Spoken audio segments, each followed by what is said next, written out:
কোরআনের মালিক কিন্তু পৃথিবীর কোনো কলিমুদ্দিন ছলিমুদ্দিন নয় বাবা। এ কোরআনের মালিক হলেন তিনি। তিনি কে? জোরে বলুন। আর পৃথিবীর জমিনে যত কিতাব রয়েছে, বাইবেল, তারপরে কোরআন, পুরাণ, গীতা ইত্যাদি ইত্যাদি ইত্যাদি যত কিতাব রয়েছে, এ সমস্ত কিতাবের মালিক দুনিয়ার কেউ না কেউ লিখেছে, কোন কলিমুদ্দিন ছলিমুদ্দিনের লেখা। কিন্তু এই কোরআনের মালিক কিন্তু দুনিয়ার কলিমুদ্দিন ছলিমুদ্দিনের নয়। এটা হলো স্বয়ং স্রষ্টা, যিনি আপনার আমার প্রতিপালক, যিনি আপনার আমার রব, যিনি আপনার আমার আত্মার মালিক, যিনি আপনার আমার জীবনের মালিক, তিনি হলেন সে আল্লাহ। এই কোরআনের মালিক হলেন সে আল্লাহ। আজকে এই কোরআন মুসলমানদের কাছে যতদিন থাকবে, মুসলমানরা ততদিন মার খেচে খাবে। কিন্তু এটা শুনে নাও, ইসলামকে মিটানো যাবে না, কোরআনকে মিটানো যাবে না, মুসলমানদেরকে ধ্বংস করা যাবে না। যেইভাবে কায়দা কৌশল করুক না কেন, মুসলমান ছিল, আছে, আগামীতেও থাকবে।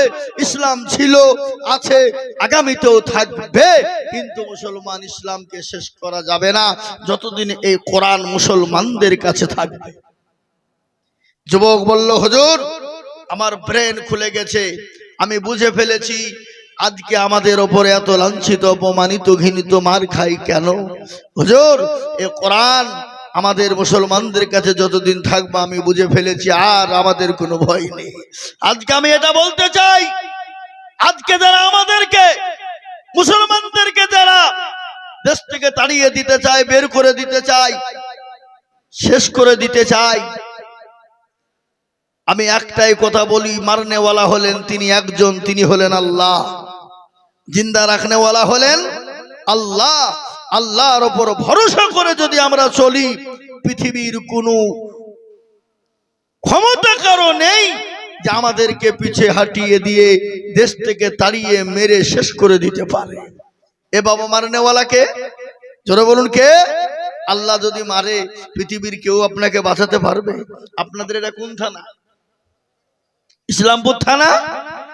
গোটা ইসলামপুর থানার মানুষ যদি আপনাদের হয়ে যায়, এই গ্রামওয়ালার হয়ে যায়, আর আল্লাহ যদি এই গ্রামওয়ালার উপরে নারাজ হয়ে যায়, গোটা ইসলামপুর কেন, গোটা মুর্শিদাবাদ, গোটা পশ্চিম বাংলা মিলে এই গ্রামকে বাঁচানো যাবে না।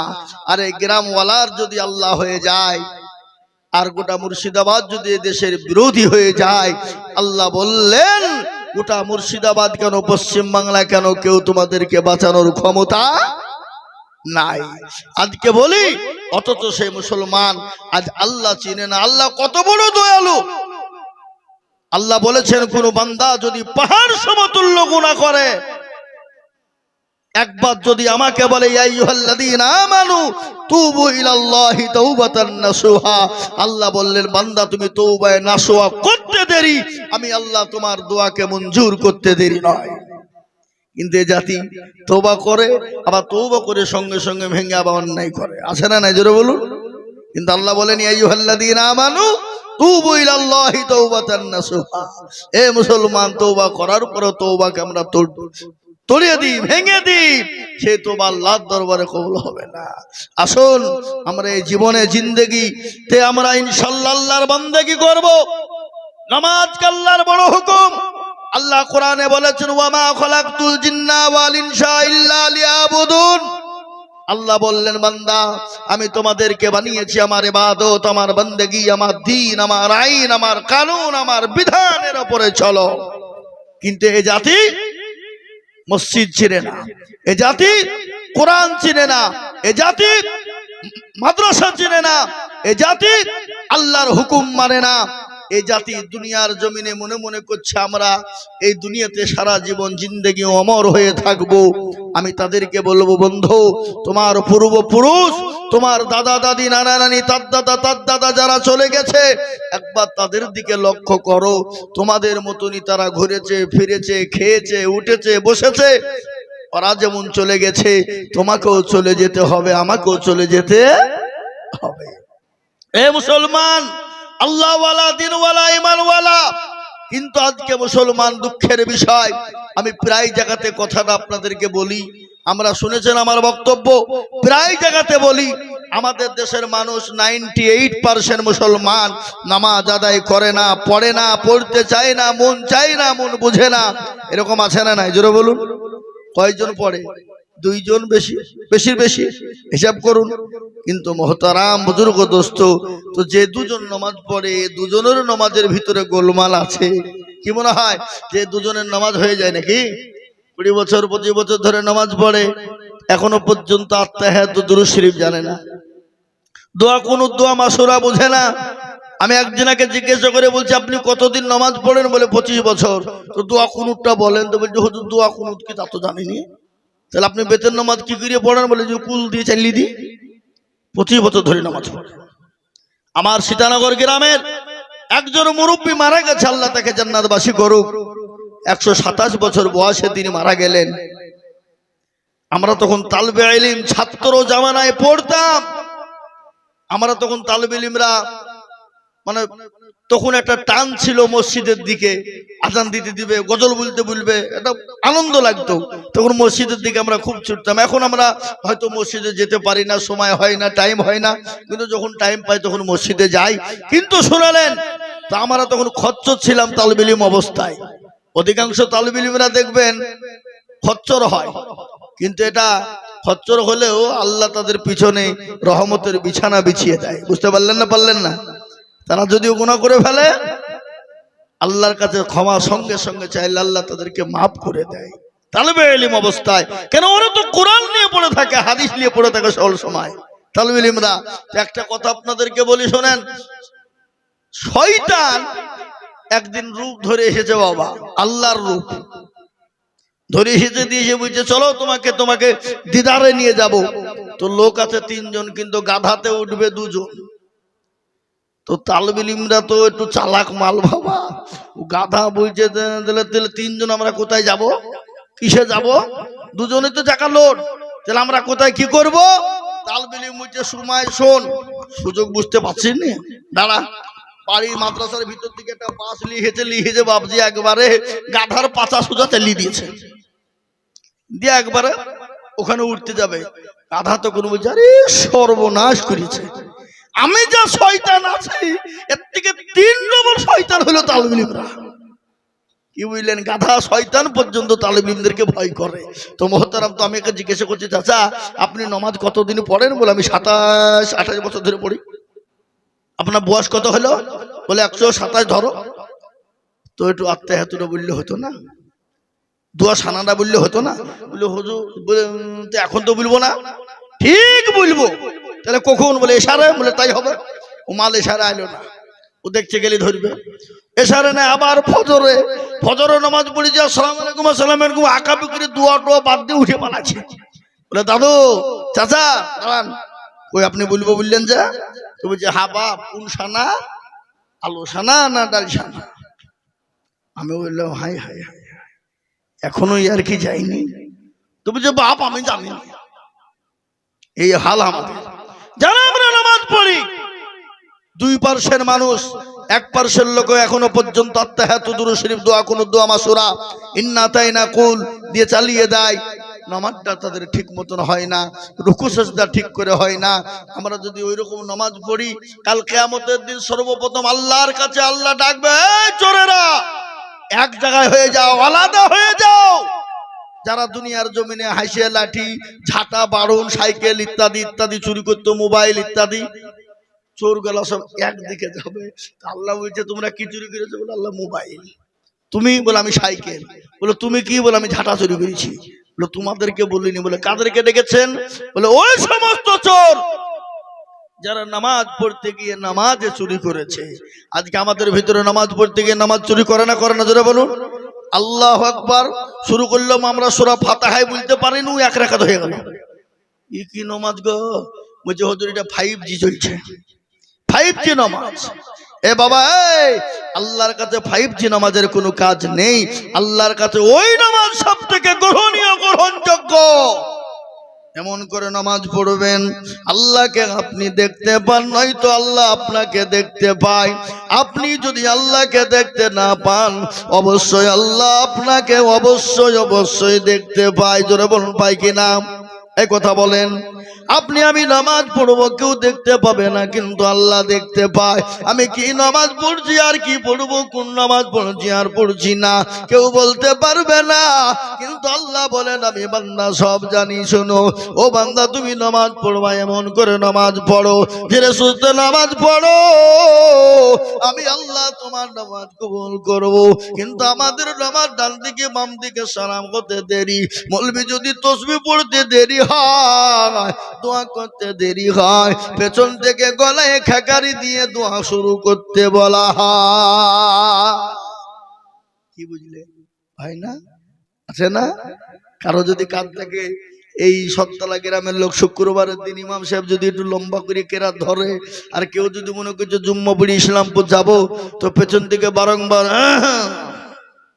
মানে কি মৌলবী তোমার হোশ নাই, আমি নামাজ পড়ি ইসলামপুর যাবো, তুমি বড় কেরাত ধরেছো, তার মানে এ বাবা মুসলমান দরদি আমার ভাই, কোনটা বলবেন? কবি বলেছেন তানহামা দাগে দাগে সুদ বম্বা খোঁজা খোঁজা নে হাম, সারা অঙ্গে ব্যথা, কোথায় ওষুধ লাগাবো খুঁজে পেছি না বাবা।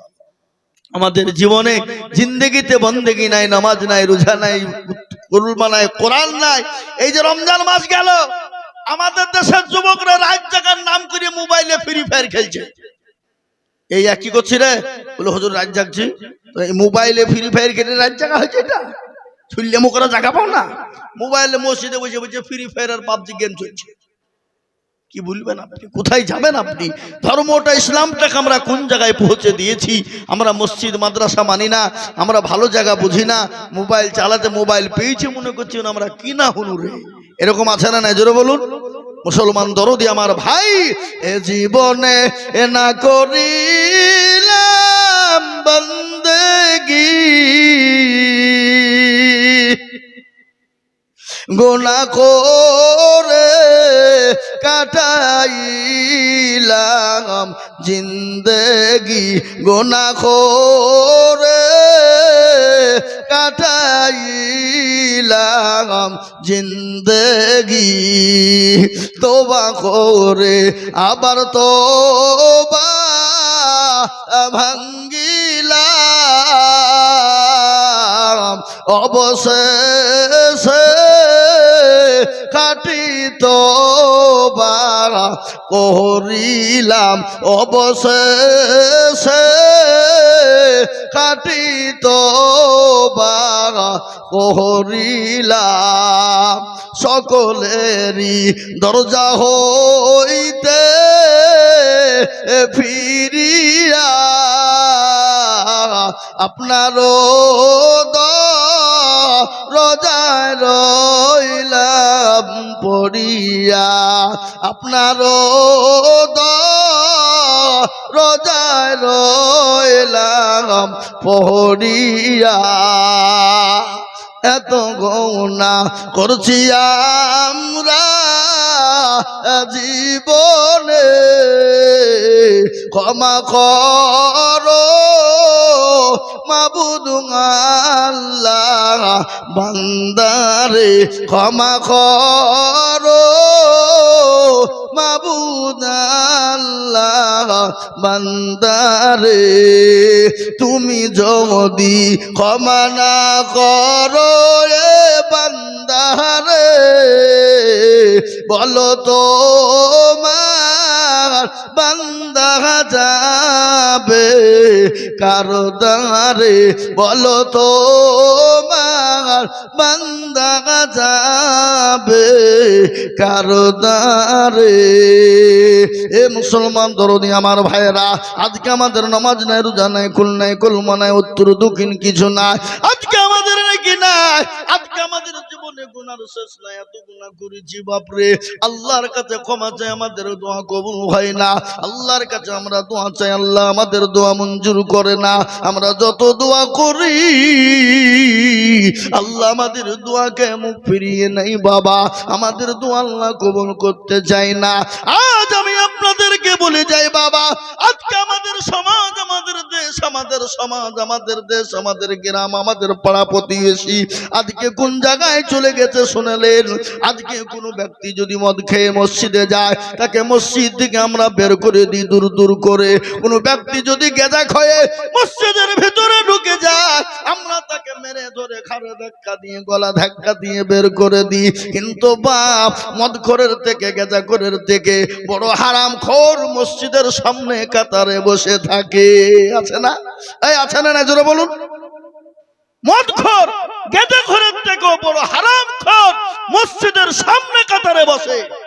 আবার সে হয় মসজিদের সভাপতি, সে হয় মসজিদের ক্যাশিয়ার, সে হয় মসজিদের সেক্রেটারি। হয় না? হয় না? জোরে বলুন। আমরা টাকার গোলাম। এই যে রাজনীতি এসেছে, ভোট এসেছে মুসলমান, এই ভোটের জন্য মুসলমান আমরা বিড়ির গোলাম। একটা যদি বিড়ি পায়, হক না হক দেখি না, জায়েজ না জায়েজ বুঝি না, হালাল হারাম বুঝি না, বিড়ির কারণে ভোটটা হারামখোরকে দিয়ে দিই না? দিই না? এই কথা বলেন, আছে না নাই? পয়সার গোলাম আমরা। আজকে মসজিদে বললাম কেন? বড় হারামখোর একজন মদখোর, গেঁজাখোর, সে যতক্ষণ খেলো ততক্ষণ গুনাহ করলো। মদ খাওয়া শেষ হয়ে গেল, তখন তার গুনাহও বন্ধ হয়ে গেল। কিন্তু তার থেকে বড় হারামখোর মসজিদের কাতারে সামনে বসে, আবার সে হয় মসজিদের মোড়ল, সে হয় মসজিদের সেক্রেটারি, সভাপতি, ক্যাশিয়ার। হয় না? হয় না? কিন্তু আমাদের সমাজ একজন পাঁচ ওয়াক্ত নামাজি, গুজারনেওয়ালা, তাহাজ্জুদ পড়নেওয়ালা, তাকে কিন্তু মসজিদের দায়িত্ব দেয় না, দেবে না। আর তাকেই দিবে যার মাল আছে। বাবা, মাল বলতে গেলে পয়সা। এই দক্ষিণ 24 পরগনা ডায়মন্ড হারবার, এই কয়েক বছর আগে জালসায় গিয়েছিলাম, এবারও গিয়েছিলাম। একজন জালসায় সভাপতি করেছেন, একদম এইরকম গাড্ডা গুডুম, মুখে দাড়ি নাই, মুছ নাই, ভাগুন দিয়ে নাকে বলে, ভাগুন দিয়ে বুঝুন তো? হ্যাঁ, এ বাবা, ও মানের কিন্তু পয়সা আছে। একবারে রানীর সিংহাসনের চেয়ার দিয়ে দিয়েছে, আর একবারে এরকম করে বসছে, আর একবারে দক্তা দিয়ে, পান শিব জর্দা দিয়ে মারছে, আর মুখকে লাল দিয়ে মাইকের কাছে যে বুঝে আমাকে দেখেন সবাই মিলে সভাপতি করলো, এর জন্য আমি গর্ভবতী। বুঝতে পারলেন না? সবাই মিলে আমাকে সভাপতি করে দিল, তার জন্য আমি আবারও গর্ভবতী। মৌলভী সাহেব বলছে, আমাকে কে সভাপতি করেছে? না, আমরা জানি মা বোনেরা বিয়ে হলে বছরে একবার গর্ভবতী হয়, আর তুমি 2 মিনিটের মধ্যে 2 বার গর্ভবতী হইলে কি করবে? বুঝতে পারলেন না? এই তো সমাজ।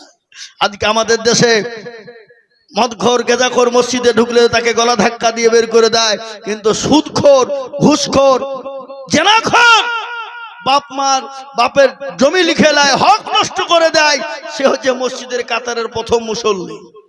আবার মালাবা মৌলবীর পিছনে দাঁড়াবে। এরকম লোক আছে না নাই? হক মারা লোক আছে না নাই? কথা বলেন, আপনাদের ভিতরে সব নাই নাকি? হক মারা লোক। দুটো জিনিস, হুকুকুল্লাহ আর হুকুকুল ইবাদ।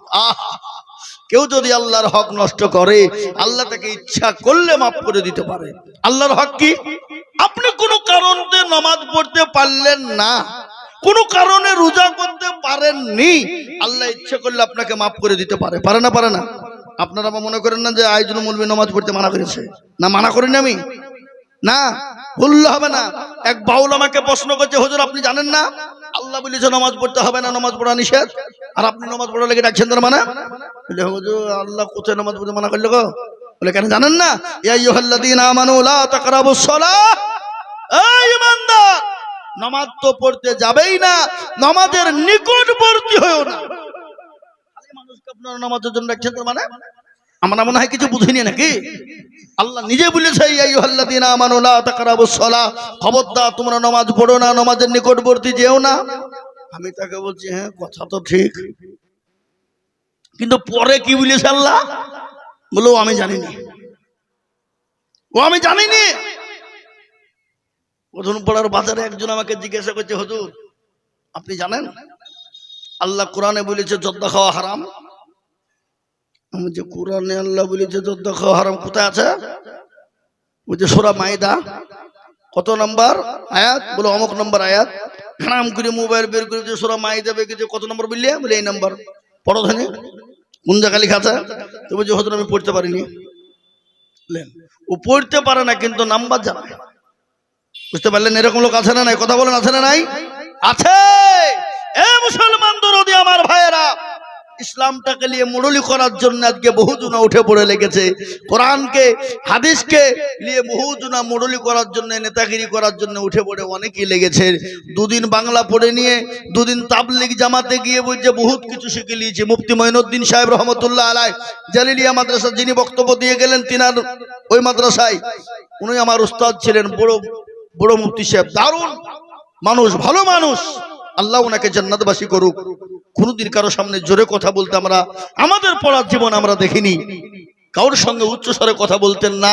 কারোর সঙ্গে কথা বললেন তিনি মুখ ঢেকে কথা বলতেন। তিনি নিজেই লজ্জা পেতেন কারোর সঙ্গে কথা বলতে গেলে। এ বাবা, ইমান, লজ্জা, হায়া একটা ইমানের অঙ্গ। আল হায়া ও শুবাতু মিনাল ঈমান। ঈমান হলো একটা, ঈমান, হায়া লজ্জা হলো একটা ঈমানের অঙ্গ। যার হায়া নাই, লজ্জা নাই, তার ঈমান নাই, ঈমান নাই, ঈমান নাই। বুঝতে পারলেন না? তো তিনার এত লজ্জা ছিল। তা আমি উনার গ্রামে জালসা করতে গেছি, তালবেলিম অবস্থা, আমার দাঁড়িয়ে আমার একটা দুটো বেরিয়েছে, তখন তালবেলি। তো আমাকে যে সাথে করে মোটর সাইকেলে করে নিয়ে গেছে, ওর কিন্তু এতক্ষণই দাঁড়িয়ে। তো জালসায় নেমে ভাবছি ওর হাত ধরে টানতে টানতে লিখে ওকে মসজিদে নাস্তা করাইছে। আমাকে কেউ খোঁজ নিছে না, মানে আমি দাঁড়িয়ে বাড়াই না, আমি তখন বক্তা, কেউ চিনে না। আমি বলছি হ্যাঁ গো, কাকে লিখছেন, কে বক্তা? বলে কেন বক্তা? উনি। বলে উনি বক্তা হবে কেন? উনি আমাকে লিখেছেন, আমি বক্তা। ও তাহলে তো হুজুর না আসেন। তো